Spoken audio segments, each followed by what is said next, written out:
sambil menunggu bulan 12 kami punya rencana mau launching kami punya project bersama Firman Alamsyah. Kami lagi membuat konsep musik tradisional Muna, lagu-lagu Muna kami kolaborasi dengan musik modern ya. Insya Allah bulan 12 ya Pak Firman kami akan launching di Kendari ya, mohon doa dan dukungan semoga dilancarkan ya. Jadi dari Buton Selatan saya ke Muna dulu untuk sebentar. Siap ya, saya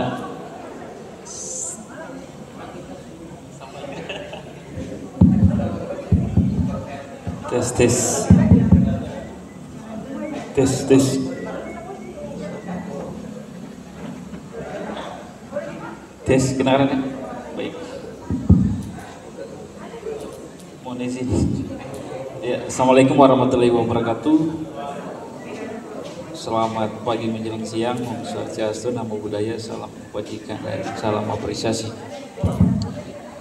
Bisa tuliskan nama teman-teman. Terima kasih sertifikat atas apresiasi yang diberikan kepada saya untuk bisa hadir bertemu dengan saudara-saudara saya semua, para orang-orang tua yang sudah banyak makan garam dalam kajian tentang seni budaya di Buton, khususnya Buton Selatan.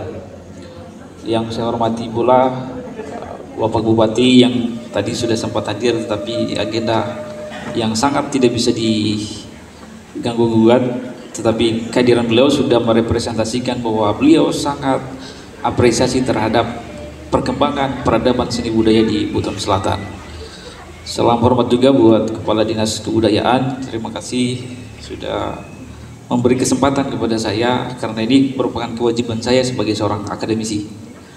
Yang saya hormati pula dan saya muliakan Pak Kepala Tokoh Budaya Buton. Tadi kita sudah banyak diskusi, baru prolog awal ternyata bukan orang lain dan bukan lain orang ya. Saya sudah sejak pertama, oh ternyata kita ini ibaratkan kalau dalam bahasa Hindu itu reinkarnasi. Kita pernah bertemu pada satu waktu yang tidak kita ketahui, kemudian kita ketemu kembali. Dan tak lupa juga saya beri penghargaan yang setinggi-tingginya buat teman-teman panitia yang sudah sibuk untuk mengurus kegiatan ini, dan teman-teman pemilik atau ketua Sanggar se-Buton Selatan. Izinkan saya untuk menyampaikan, bukan menggurui ya, berbeda, karena menjadi guru dan menjadi pendidik itu berbeda ya. Menjadi pendidik dan menjadi guru itu sangat berbeda. Kalau menjadi guru dia cuma menyampaikan saja apa yang mau disampaikan, tetapi menjadi pendidik antara pernyataan dan kenyataan itu harus relevan. Saya larang Anda untuk minum hamar, tapi saya juga ikut minum, itu masalah. Dan batasan yang disebut dengan seorang seniman itu tidak ada hubungannya dengan hal-hal yang miras. Kita harus tahu dulu itu. Seniman itu ada yang batasannya dengan seorang yang beriman. Harus beriman dulu jadi seniman. Tidak, wah seniman itu terserah dia mau mabung. Tidak. Seniman itu dasarnya harus beriman. Nanti sebentar saya jelaskan. Ada yang hubungannya dengan seniman dengan beriman. Ya, jadi salah satu topik yang saya angkat kemarin sudah saya sampaikan kepada Pak Darman. Ini salah satu tema yang biasa saya angkat khususnya di Kota Kendari, Sulawesi Tenggara, karena perkara yang satu dunia juga merasakan adalah dalam kaitannya dengan hilangnya motivasi generasi muda terhadap warisan artistik budaya bangsa. Jadi kalau Anda tanya saya orang Buton, mungkin lebih tepatnya saya dibilang saya orang bau-bau. Karena terlalu berat kalau saya katakan saya orang Buton. Tadi saya sudah sampaikan kepada beliau, oh saya punya kaki ini sampai ke apa yang disebut dengan Tokoh Dayan Iksanuddin atau Lailangi. Jadi saya sebenarnya pulang kembali ke kampung halaman. Jadi kalau Pak Kadis bilang, wah Buton Selatan harus menjadi yang utama, itu tidak perlu lagi dipernyatakan, karena itu sudah kenyataan. Mengapa seperti itu? Islam masuk pertama di sini. Ya, Syekh Abdul Wahid di sini pertama masuknya. Anda harus tahu dan Anda harus bangga menjadi masyarakat Buton Selatan. Tapi kebanggaan itu harus direnungkan, bukan disombongkan. Ketika kita menjadi seniman dan sombong, itu bukan seniman namanya, preman namanya. Ya, preman namanya itu. Dan apakah saya layak disebut orang buton? Belum layak. Karena hanya orang-orang yang batinnya bersih disebut dia sebagai orang buton. Anda harus samakan ini. Apakah seniman ada hubungannya dengan orang buton? Harus buton dulu baru jadi seniman. Karena kata buton itu di luar dari pandangan para kebudayaan yang lain, bahwa buton itu pertemuan pembeli dan penjual, buton itu besar, buton itu adalah sebuah kerajaan besar. Itu tidak salah. Tapi saya memahami dalam perspektif filosofis bahwa buton itu kita hanya bisa disebut sebagai seorang buton manakala batin dan pikiran kita harus bersih. Itulah seniman. Karena negeri ini sudah melahirkan banyak para seniman. Jadi seniman itu bukan cuma yang berhubungan dengan main gitar atau main gambus, tidak. Itu hanya konsekuensi dari kita berseni, bukan esensi. Ya, itu konsekuensi dari kita berseni, bukan esensi. Preservasi kearifan lokal. Preservasi itu apa sih sebenarnya? Preservasi itu adalah upaya masyarakat untuk melestarikan warisan artistik yang sudah dititipkan. Yang namanya warisan wajib hukumnya untuk dijaga. Menjaga lebih sulit dari menerima. Tadi sudah disampaikan ya. Ini yang menarik, seni budaya dan budaya seni. Ya. Apa sih sebenarnya seni budaya dan budaya seni? Apakah seni itu yang berhubungan dengan hura-hura saja? Itu yang mau saya tahu dari teman-teman semuanya. Sehingga tadi saya minta satu persatu biodata sanggar, ya, biodata sanggar, biar saya tahu, oh ini sanggar seni, bukan sanggar preman. Saya harus tahu itu kan. Bagaimana cara mengujinya? Ya harus diuji kan. Tidak ada sebuah pujian yang diberikan tanpa ujian. Itu tidak ada. Kita mau naik kelas harus ujian. Mau jadi sarjana harus ujian. Nah, sehingga ini momentum untuk kita gunakan semaksimal mungkin. Alhamdulillah sudah dikasih data tadi. Konsep atau metode yang saya gunakan itu dialektik analitik. Artinya Anda boleh bertanya. Anda boleh bertanya tentang apa yang dibicarakan, karena saya paling tidak suka kalau orang tidak bertanya. Kalau dalam kuliah itu, saya mengajar di Fakultas Ilmu Budaya, memang kajiannya tentang seni, baik seni modern maupun seni tradisi. S1 saya topiknya terkait chord mixing in Indonesian song, lebih mengarah kepada sastra vokal. Kalau S2 itu lebih ke etnomusikolog, musik tradisional, dan S3 itu lebih ke etnokrologi, etnografi, lebih berhubungan erat dengan seni-seni tari Nusantara tradisi.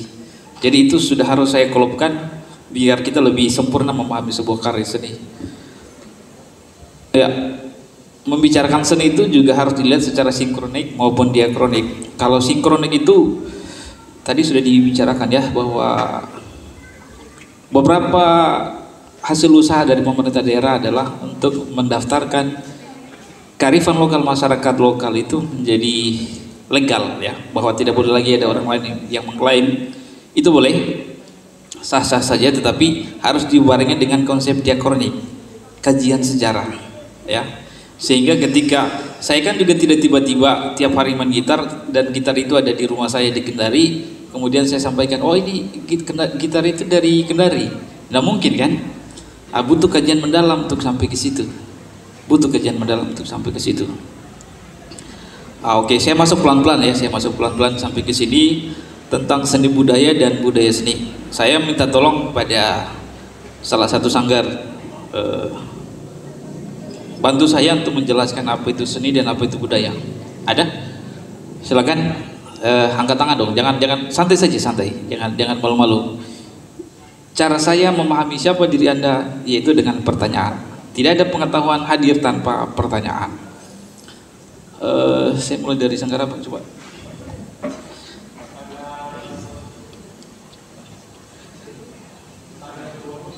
Silakan. Jangan takut salah ya, jangan takut salah. Iya, silakan. Kasih mic mungkin kalau ada. Ada enggak? Ada enggak? Silakan. Boleh dibuka internetnya, boleh dibuka kitab sucinya juga boleh, cari. Tidak ada masalah itu. Yang masalah itu kita tidak mampu mempertanggungjawabkan persoalannya kita masing-masing. Silakan.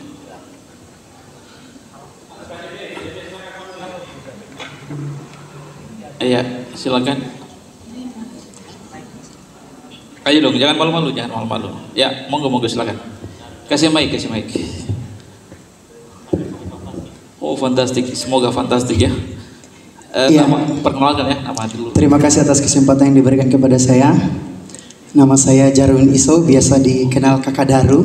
Oh, Kakak Daru. Saya dari Sanggar Seni Fantastik. Ini kan kita sharing, kami juga. Iya, fantastik itu di wilayah. Oh, Kadatua. Oke, silakan. Fantastik Kadatua. Oke, Kadatua. Iya. Jadi di sini saya coba memberanikan diri karena ini kami mencoba kan bersama-sama kita menggali, kemudian kami juga belajar. Jadi di sini ada pertanyaan tadi seni budaya seni. Mungkin menurut saya ambil satu-satu. Berbicara seni itu menurut saya itu berbicara tentang keindahan. Keindahan, baik keindahan itu mungkin dari alam, dari ciptaan Tuhan, ya. Kemudian berbicara budaya itu kan budaya sesuatu yang dilakukan secara berkala. Dalam hal ini dia secara kontinu tanpa secara terstruktur, mungkin menurut saya itu. Jadi seni budaya itu perpaduan antara keindahan yang dilakukan sekelompok atau mungkin seseorang menjadi sebuah kebiasaan. Jadi sebuah kebiasaan. Oke, beri aplaus dulu, beri aplaus. Ini menurut saya. Ya, mungkin saja, terima kasih. Oke, sabar ya. Ada yang menarik dari apa yang disampaikan tadi, bahwa seni itu berkaitan erat dengan keindahan ya. Pandangan Anda, keindahan itu apa? Mengapa seni dikait-kaitkan dengan keindahan? Haruskah keindahan dikait-kaitkan dengan seni atau sebaliknya? Iya. Ya, oke. Mengapa ya? Iya, kenapa dikaitkan dengan keindahan? Ini menurut saya. Kan tadi saya sudah sampaikan bahwa berbicara keindahan itu baik di alam ciptaan Tuhan, ya. Kemudian keindahan di sini kan bisa kita mengetahui dengan cara melihat, ya, cara melihat. Jadi menurut saya kenapa saya katakan bahwa seni itu berkaitan dengan keindahan? Kembali kepada dirinya kita. Ketika kita membuat sesuatu, itu kembali ke rasa nyaman. Seni itu kan menurut saya tidak bisa dipaksakan oleh siapapun. Jadi di situ tumbuh dan muncul itu dari diri kita sendiri. Mungkin begitu. Bisa dilihat ya. Bisa didengar juga enggak? Bisa. Oke, bisa dilihat, bisa didengar. Bisa dirasakan? Bisa. Oke, berarti diperbaiki ya. Bisa dilihat, bisa didengar, bisa dirasakan. Oke, itu lebih konkret. Nah, beri aplaus buat. Ya, jadi kesimpulan saya seni itu mataku, telingaku, perasaku. Oke. Ya, itu. Ini sudah mulai jadi seniman intelektual ini. Jadi mungkin terima kasih, Pak. Iya. Satu lagi, jangan dulu terima kasih, jangan terlalu cepat. Oke, menurut Anda, ini pertanyaan terakhir ya, menurut Anda, seni itu adalah produk dari kebudayaan ataukah budaya produk dari seni? Itu pertanyaan terakhir, buat yang lain juga. Seni itu produk kebudayaan ataukah budaya produk seni? Pikir dulu, pikir.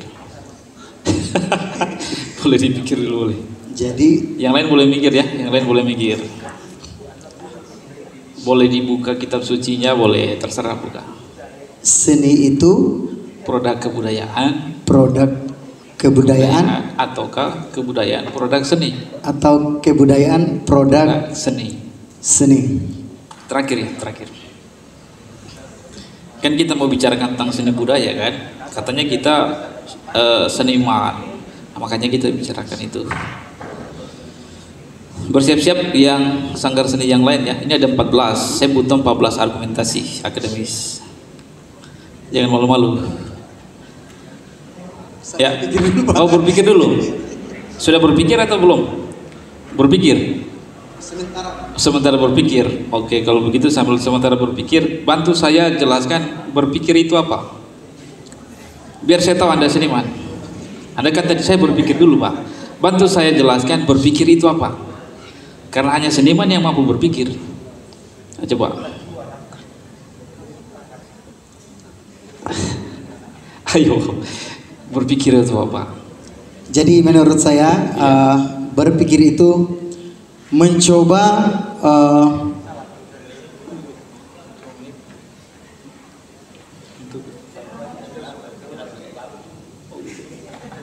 Ayo. Lanjut Pak ya. Iya lanjut. Berpikir itu menurut saya mencoba mengulas atau mengingat sesuatu hal yang sudah terjadi ataupun yang akan kita yang belum, dalam hal ini yang belum terjadi, yang akan kita katakan, mungkin seperti itu. Kita katakan, ya, sudah mulai tajam ya, sudah mulai tajam. Itu berpikir atau berhayal? Tadi itu berpikir atau berhayal? Yang Anda rumuskan tadi, berpikir itu atau berhayal? Kalau saya berpikir tadi kan mengingat. Oke. Ya. Bukan berhayal ya, bukan? Iya bukan. Ya. Oke. Kalau berhayal?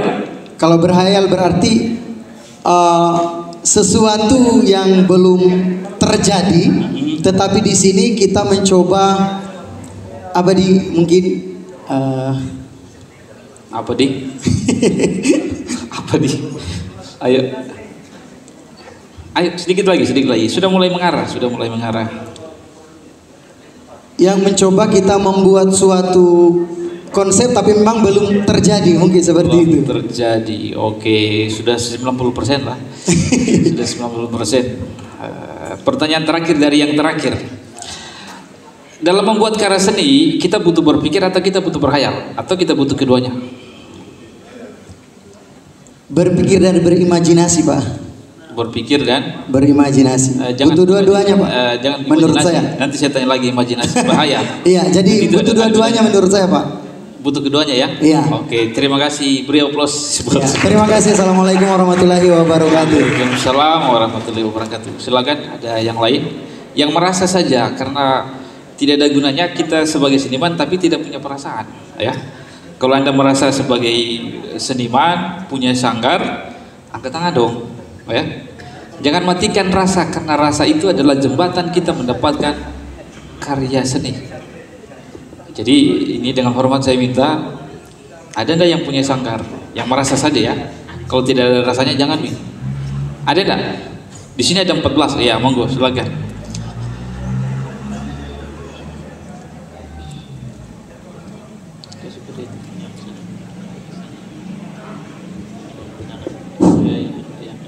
Terima kasih atas kesempatan yang dibawa kami. Assalamualaikum warahmatullahi wabarakatuh.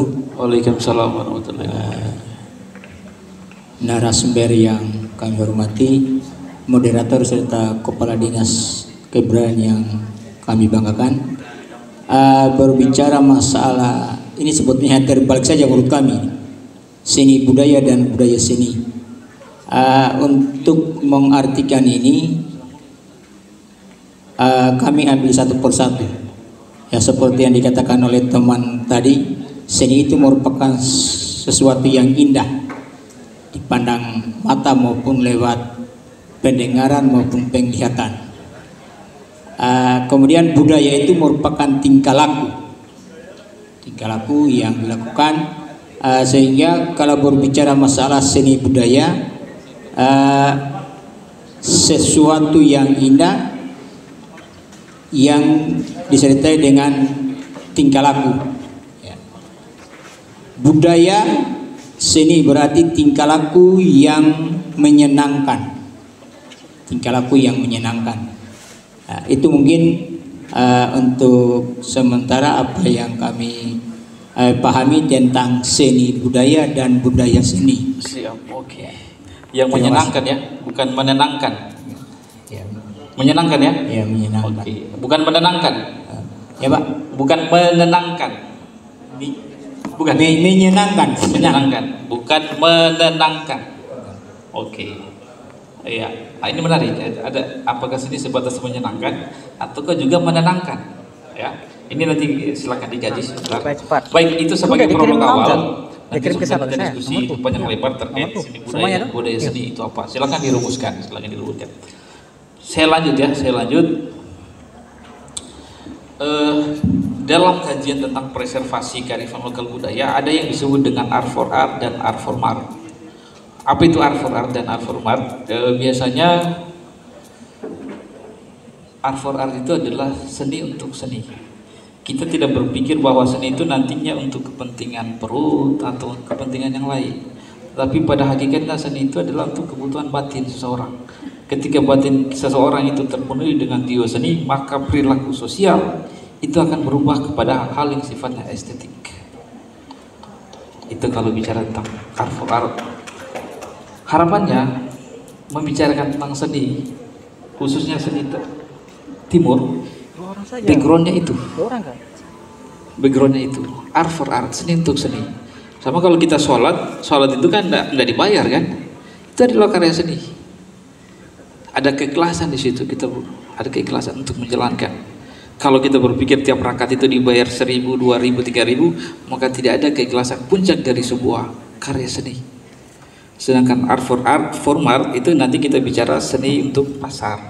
Kita nggak usah membicarakan seni untuk pasar kalau art for art itu kita belum tuntas. Ya, sehingga ketika ada pemerintah peduli dengan kreativitas generasi muda dengan khususnya sanggar-sanggar ini, ambil, maksimalkan momentum itu. Karena muara akhir dari perjalanan itu adalah kita menjadi sesuatu yang bernilai, bukan berharga. Kalau berharga pastilah bernilai, tetapi berharga itu belum tentu bernilai. Jadi dengan ilmu pengetahuan Anda pasti bernilai, Anda pasti bernilai. Ketika Anda sudah punya ilmu pengetahuan, punya pengalaman, maka Anda sudah bernilai dan berharga. Yang masalah hari ini belum bernilai, sudah pasang harga. Itu masalah. Bagaimana cara kita promosikan kita punya karya keluar? Sesama kita saja itu wajib. Ini bukan pertimbangan estetik dia menang, tapi pertimbangan mistik. Tidak pernah tampil tiba-tiba dapat juara, wah itu masalah. Ya, itu masalah. Sehingga semua program-program yang sudah diberikan pemerintah ambil maksimalkan. Karena saya sudah sampaikan sama Pak Kadis tadi, termasuk juga Pak Darman, kita itu ada program di Forum Silaturahmi Dokter Indonesia, itu ada program tahunan itu studi education tour, studi pendidikan di beberapa negara. Untuk bulan Januari itu di 3 negara Asia Tenggara, Singapura, Malaysia, Thailand. Pemerintah Buton Selatan kalau betul-betul mampu memaksimalkan itu, kita terbuka. Teman-teman sanggar di Buton Selatan kita bukakan ruang, ayo kita tampil di Malaysia, Singapura, Thailand. Dan itu pengalaman yang sangat luar biasa. Anda bisa, oh ternyata bukan cuma saya yang hebat, masih ada lagi, ya kan? Sehingga itu ada, oh ternyata ya tidak ada gunanya kita sombong, tidak ada gunanya. Nah, itu momen yang harus kita maksimalkan. Tadi sudah disampaikan oleh Pak Darman, banyak program-program. Tapi apa gunanya kalau kita berputar-putar di situ saja kan? Apa gunanya? Apa gunanya? Itu kalau untuk Asia Tenggara. Itu nanti juga di Eropa, di Belanda, di Roma, itu semua banyak teman-teman yang khusus membicarakan tentang seni tradisi Nusantara. Nah, jadi wajib hukumnya untuk kita maksimal. Hidayah itu kan harus dengan uang. Hidayah itu adalah kita diberikan ruang untuk diskusi tentang ilmu pengetahuan. Sudah sah. Ya, niat baik metode buruk hasilnya kacau. Sehingga kita butuh 3 paradigma untuk bagaimana mengembangkan kesenian di Buton Selatan. Yang pertama itu ada 3 unsur. Yang pertama itu adalah praktisi seni. Praktisi seni itu adalah teman-teman dari sanggar, ya. Nanti saya akan kirimkan 1 biodata khusus, tolong diisi karena itu rencana kita mau bukukan. Kita mau bukukan dan besok-besok bisa menjadi satu karya seni kearifan lokal, muatan lokal di bukan cuma Buton Selatan, bahkan Sulawesi Tenggara atau se-Nusantara. Nanti saya kirimkan itu. Yang kedua itu adalah birokrasi seni. Birokrasi seni itu ada dinas kebudayaan, ada dinas pariwisata, dan pemerintah yang lainnya pada umumnya. Dan yang ketiga itu adalah akademisi seni. Kalau ketiganya jalan masing-masing maka tidak bisa jalan gitu. Harus kombinasi ketiganya, praktisinya, akademisinya, dan birokrasi seni. Berikut tadi sempat menyinggung masalah keindahan. Apakah semua keindahan itu bisa disebut seni, ataukah semua seni itu disebut keindahan tadi ya? Anda boleh catat bahwa di dalam seni itu ada 4 keindahan, itu ada 4. Yang pertama itu adalah keindahan intelektual. seperti tadi yang sudah saya tanyakan kepada Anda semuanya, itu saya mau menguji. Karena salah satu jenis keindahan itu adalah keindahan intelektual. Disebut seniman karena dia punya keindahan intelektual. Bagaimana bisa membuat karya seni kalau tidak punya konsep pemikiran? Ya, itu satu. Yang kedua adalah mental art, keindahan mental. Tidak ada gunanya juga keindahan pikiran tanpa dibarengi dengan keindahan moral atau mental. Nah, itulah seniman. Buat main gitar, tapi kerjanya tiap hari di pikir, minum-minum, palang orang, main gitar dan lain sebagainya. Bukan seniman itu, preman. Yang ketiga itu adalah natural art. Natural art itu sebuah karya seni yang memang tidak ada sangkut pautnya dengan manusia. Dia terjadi dengan sendirinya. Contoh, ada yang pernah lihat bulan purnama? Pasti ya. Itu salah satu contoh dari natural art, keindahan alam. Dan yang terakhir itu adalah formal art, yaitu keindahan yang dibentuk oleh kombinasi intelektual, mental, dan natural. Seperti yang tadi teman-teman sudah saksikan, ya, ada tadi pertunjukan gambus. Itu adalah yang disebut dengan formal art, sesuatu yang diformulasikan, yang dikonsepsikan menjadi sebuah formulasi karya seni. Nah, kalau ini dijalankan, yakin mau buat karya apapun juga pasti bisa. Seperti itu ya. Tadi sudah disampaikan oleh Pak, salah satu tokoh budaya kita di Buton, bahwa seni itu dibagi dua kategori ya, performing art dan visual art. Kalau performing art itu seni pertunjukan, entah tradisi ataupun modern. Tapi kalau visual art itu berhubungan dengan hal-hal yang tidak bergerak, seperti lukis, gambar. Ada beberapa arkeolog, karya-karya seni di gua-gua arkeologi itu salah satu karya seni yang disebut dengan visual art. Ini lagi yang penting, bahwa seni itu bisa dilihat dari dua sudut pandang, sesuatu yang sifatnya sekuler dan sesuatu yang sifatnya sakral. Kita banyak membicarakan seni itu dalam perkara sekulerisme, sesuatu yang sifatnya duniawi. Jadi kalau kita seni dalam kaitannya dengan duniawi, itu berarti kita mengarahkan pada sesuatu yang sifatnya menyenangkan. Orang main gitar sambil minum kameko itu menyenangkan, tapi itu terlalu dangkal. Ada lagi yang di atasnya, itu pada perkara yang sifatnya menenangkan. Itu disebut dengan karya seni sakral. Kalau di Bali itu ada, kalau di Jogja itu ada namanya tari bedaya ketawang. Itu penarinya ada 9, tidak boleh 10. Tidak boleh 10. Bajunya bukan karena PDIP yang jadi juara harus warna merah, tidak, tetap saja warna hijau, karena ada namanya kajian simbolik semiotik di dalamnya. Membicarakan seni tari juga sama. Kalau di Bali itu ada tari rejang. Itu untuk kepentingan peribadatan.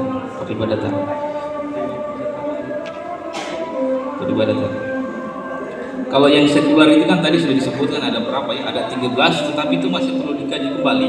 Jangan-jangan itu bukan kepentingan karya sekuler, tapi itu perkara sakral. Kalau kita di Buton juga ada tari Lariangi.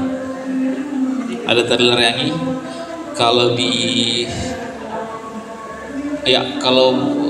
Sulawesi Selatan itu tari apa lagi itu yang biasa digunakan untuk sebelum perang. Berikut tadi sempat menyinggung masalah seni modern, bahwa kita harus tahu perkembangan zaman dengan ini. Ya, itu ada sangat penting. Tetapi seni milenial atau seni modern itu tidak harus melupakan apa yang disebut dengan seni tradisi. Karena dasar kreasi adalah tradisi. Dasar kreasi itu adalah tradisi. Karena nanti kalau kita mengabaikan tradisi, masuk ke kreasi, nanti kita terjebak pada apa yang disebut dengan eksploitasi atau eksplorasi. Hati-hati, kita niatnya mau eksplorasi, ternyata eksploitasi. Ada beberapa tarian yang tidak boleh ditarikan oleh laki-laki, begitu pula sebaliknya ada. Karena seni itu adalah sesuatu yang memiliki message, ada pesan di dalamnya, baik pesan moral ataupun pesan sosial. Karena dia banyak berbicara tentang kajian simbolik. Wah, ini lagi sedikit masalah musik. Ini perlu kita eksplorasi, karena kita tidak tahu, mungkin sudah ada beberapa yang sudah merumuskan itu, ada berapa jumlah instrumen musik membranofon di Buton Selatan. Membranofon itu alat musik yang sumber bunyinya dari selaput kulit, ya. Selaput kulit tadi itu ada, ya. Kita belum tahu seberapa banyak. Yang kedua itu adalah idofon, dari alat musik yang sumber bunyinya dari idiom. Contohnya itu seperti gong, ya, itu salah satu contohnya, ya. Kemudian xilofon itu alat musik yang sumber bunyinya juga dari xilofon ini seperti apa ya, xilofon di sini.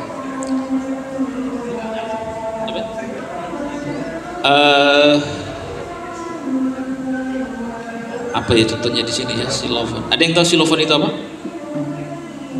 Xilofon. Pernah lihat itu yang di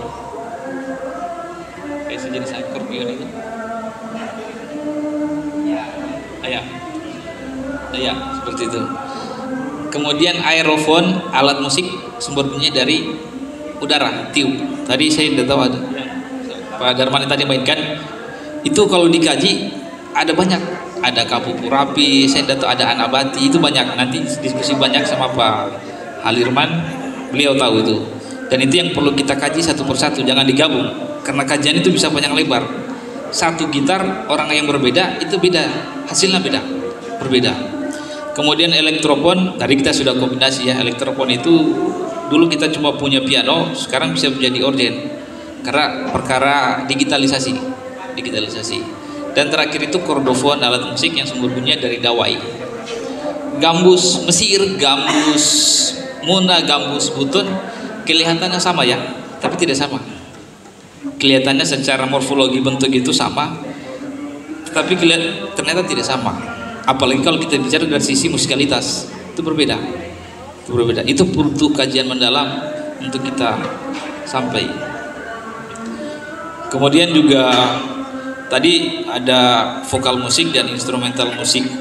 Itu nanti kita banyak diskusi terkait itu, dan itu harus dipilah kajiannya.